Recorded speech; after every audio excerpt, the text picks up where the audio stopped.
Before we get into the episode, please could you do me a favour and hit the follow or subscribe button wherever you're listening to the podcast. You'll be actively helping our community to grow and for us to reach more people, and it allows us to get great new guests on for future episodes. Art versus the algorithm with Will Preisner. Hello, welcome to episode 1 of Art versus the Algorithm, or AVA for short. I'm Will Preisner. I'm an art, nude and portrait photographer. I'm also a cinematographer, and now, apparently, I'm a podcast host too. My mission with this podcast is to build a community where together we'll take a look at nude art and figurative art by talking to the artists, models and activists behind it. I want it to be an accessible and non-pretentious journey into appreciating the beauty and the power of the human body in art. And also, I want it to be a space for learning. I'm going to be learning a lot from the talented and knowledgeable people I'll be chatting to, and you'll be with me every step of the way. My photography work mostly focuses on the female nude, and I've spent a few years under pressure fighting for that work to be visible online. As artists in the modern world, we find ourselves needing to use social media as our main advertising platform. But despite me heavily censoring my work, I'm consistently warned about it not adhering to community guidelines with permanent shadow bans and restrictions on my accounts, as well as threats to delete them. I'm not always told about the punishments though. If you type my photography handle into Instagram, for example, at @RWP_studio, it doesn't always appear when you search for it directly, and I haven't been told that this is the case either. It's just an under-the-radar punishment that I've discovered through friends when they've tried to search for me, and it doesn't stop there. Our viewpoints and tastes are being manipulated and controlled by the views of a small few with an agenda of their own, preventing work from being shown and dictating their view of what is acceptable through an ever-powerful AI. It's time to come together and fight back against the Puritans, my favourite word, and perhaps now more importantly, the algorithm, before it's too late. This podcast is the first of a few stages to open nude art to a wider community, and I hope you'll be joining our growing movement and following us on this journey, because I've got a lot planned. So, to start the podcast, I'm going to be sharing a conversation I had a little while back with art model and makeup artist, Latifah Olivia. She's a fellow Mancunian, and we first met while shooting for an art nude project together. We've also collaborated on a few shoots since then over the past few years. And to celebrate the launch of this podcast, I've released a new set of photographs of our most recent work together on Instagram at the new account at @artvsalgorithm. So let me know what you think if you get a chance to take a look at those photos. It'd be great to hear. Latifah has such a positive, infectious and free energy, and she's a creative force who takes hold of anything she's working on with both hands and puts everything into it. I've been super fortunate to work with her as often as I have done, and I'm pleased to have her as the first guest on the podcast, sharing her honest thoughts and experiences with us. So, without further ado, let's get on to the very first episode of Art versus the Algorithm. I know you've worked as an art model or a life model. I'm not sure which one you define it as. And we met when you modelled for my art nude project in company. I've also seen on Instagram you posted some images that sort of test Meta or Facebook's anti-nudity scanners that they have deployed on there. So I was just sort of wondering, why have you chosen to pose nude? And what are your views on kind of nudity and how it's been covered up in society, like on social media, like I say, testing Meta or Facebook's anti-nudity scanners? Well, first of all, I love a challenge. Yeah, it's a brilliant one. I've got under it, great. But I think for me, I mean, maybe it was the way I grew up. When I grew up, I lived in Miami for a few years, and I was only a child, but I was really into kind of art and music, jazz. My dad used to take me to these art galleries, and I'm like, wow. And I remember seeing these beautiful photos of it was like black and white photography of a woman's body. And I was just wowed by it. And they were before the days of understanding what sexuality was. You know, I was young, I was probably 6, 7.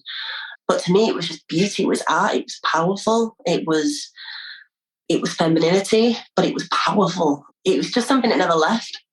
And as I grew up, and obviously you're entered into this world where nudity becomes sexuality. And it's just a shame, because I remember looking back at that through innocent eyes, but then you're programmed to believe that nudity equals sexuality. And one thing I thought was great when we were speaking about your brief was it was just challenging the perception of what nudity is. And to me, it's an art form. It's it gives so much more. Sexuality is just such a small part of it. But I think in the terms of pornography and page-free stuff, like, it's very easy to assume that if a girl wants to get her boobs out, it's because she's trying to get off a man. Like, it's such a shame because it's just really not it, is it? Yeah, and it's sort of like, if it's not in that context, it's a taboo. I think one of the things that concerns me a little bit, because the story you told about seeing the photography when you were younger, I had similar experiences with paintings just in my house growing up. They were just kind of there, you know, like artwork my parents liked, and it just normalized nudity and art for me, and it just seemed normal to me. But then growing up, I started to realize that it wasn't normal to other people because they'd not had that exposure. But then I see now, taking Facebook or social media as an example, I personally think that the approach they have to female nudity specifically is damaging to society, because it only focuses, like you say, on the sexual realm. By completely redacting or removing photos of nude women, it forces them to only be seen in the sexual realm. It doesn't allow them to be seen as art without somehow modifying the human body with like blurriness or whatever in unnatural way. It makes this thing that is just a natural thing, which is just the human body, become a taboo. And I personally think that's like very, I don't know, it's super concerning to me. And I just wanted to see what your thoughts on that were. 100%. I mean, and you're right, because if someone says, oh, you're not allowed to look at this, it becomes a problem. And I just find it amazing that I had this conversation with my partner not long ago. We both went for a run. It was a really hot day. We both get in the car and he takes his top off because he's sweating.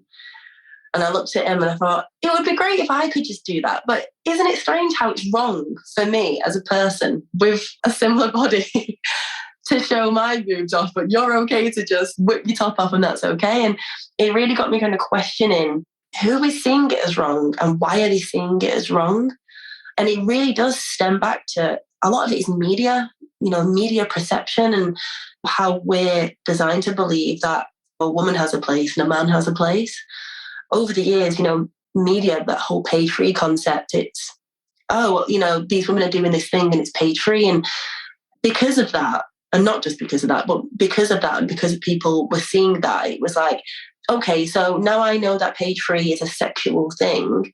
Therefore, a woman in any kind of medium is portraying sexuality. And it's upsetting. It's crazy, because I have a daughter who's engrossed in this at the moment, in social media and understanding how it works, and influencers and all these things, and looking sexy and filters and all of this stuff. I speak to her about art all the time, but she goes, oh, Mum, it's so boring. But it's like, I really just wanted to try and channel away in her mind that there's more to the human body and to women's body than just it being sexual. We're actually powerful creatures. We're actually, the skin is beautiful. It's art. Like, it can be like butter sometimes. And there's pictures that could make you cry with nudity, and just because it's pure beauty. And it's just such a shame that social media really pulled a focus on that. And like I say, it does create that taboo, because these algorithms that, do these checks, they are looking for, it's almost like a list. Oh, is she showing nipple? Is she doing this? It's wrong, it's wrong, it's wrong.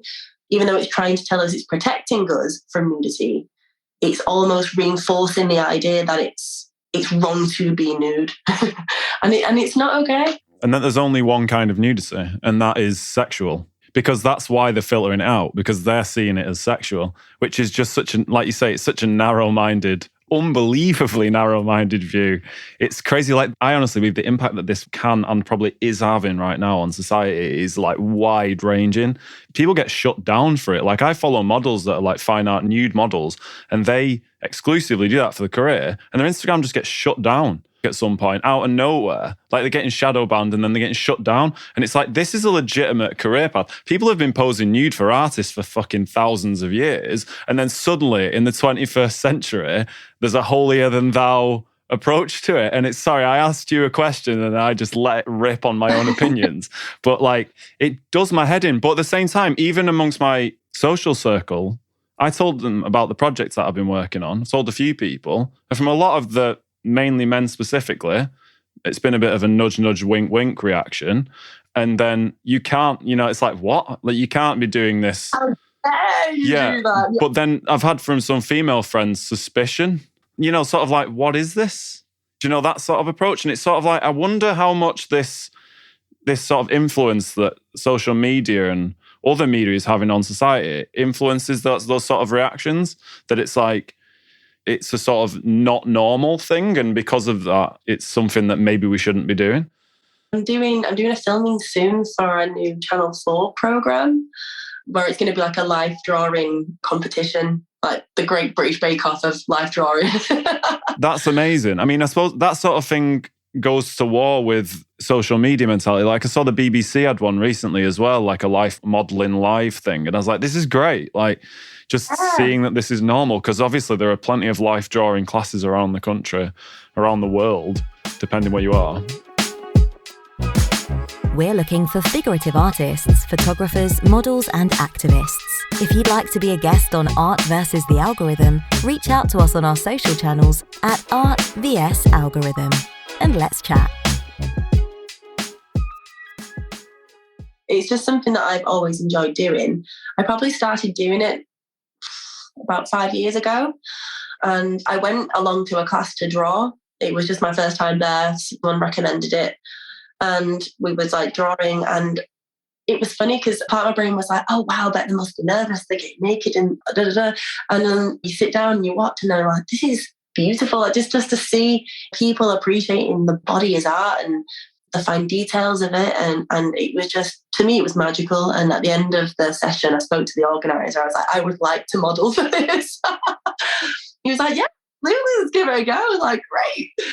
And I just loved it. I just found it fantastic. It's just something that was quite empowering to me.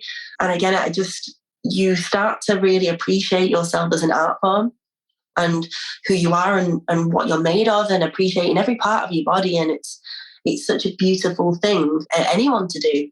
But I get what you mean, because I've spoken to friends about it and they're like, oh God, like, don't you just get a load of perverts in a room with a pen and pad? I'm like, no, they're not perverts. They're artists. Like, it's a big difference. It's like so frustrating because some people just don't understand it. It takes a bit of self-development to take nudity as art, I think, and to see it in different contexts. The confidence that you've gained from that, has that had a knock-on effect to other aspects of your life, do you think?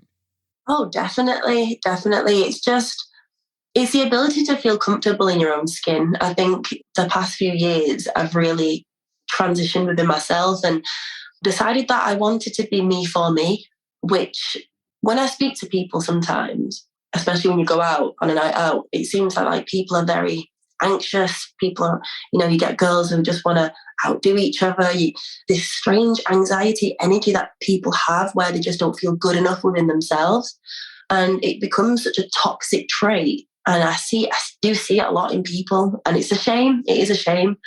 And it's something that I might have had that when I was younger, because you're learning yourself and your place in the world and your identity and are you good enough and all of these things. But as I went on and started going into these kind of artistic projects and then doing life drawing and such, you just become so comfortable within yourself. I'm not hiding any part of myself from myself, and I'm accepting everything. So you just feel so much calmer about life. You feel calmer about your ideas and what you bring to the table creatively.